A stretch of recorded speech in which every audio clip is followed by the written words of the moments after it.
वज़ीर-ए-आज़म से bill and Melinda Gates foundation के बानी बिल गेट्स की मुलाकात। वज़ीर-ए-आज़म ने सेटल में गेट्स फाउंडेशन के दौरे की दावत पर शुक्रिया अदा किया।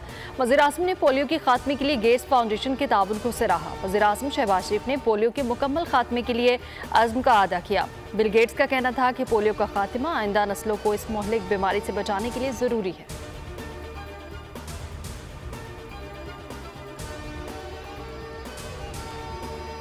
नायब वज़ीर-ए-आज़म इसहाक डार से सऊदी सफ़ीर नवाफ बिन सईद अल मालिकी की मुलाकात। दो तरफ़ा इलाकाई और बाहमी दिलचस्पी के आलमी अमूर पर तबादला ख्याल।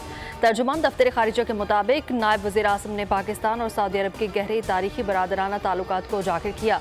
नायब वज़ीर-ए-आज़म इसहाक डार की सऊदी अरब के कौमी दिन पर सऊदी सफ़ीर को मुबारकबाद। मखसूस नशिस्तों के लिए इलेक्शन एक्ट पर अमल करें या अदालती फैसले पर। इलेक्शन कमीशन ने सुप्रीम कोर्ट से रहनुमाई मांग ली।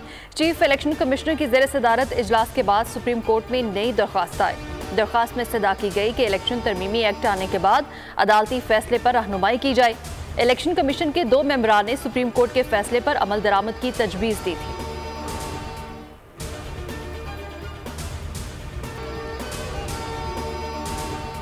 लाहौर हाई कोर्ट ने मीनार पाकिस्तान पर जलसे की इजाजत के लिए दरख्वास्त निपटा दी। अदालत ने डीसी लाहौर को 30 सितंबर तक दरख्वास्त का फैसला करने की हिदायत कर दी। तहरीरी फैसला डेप्टी रजिस्ट्रार जुडिशल को जमा कराने का हुक्म।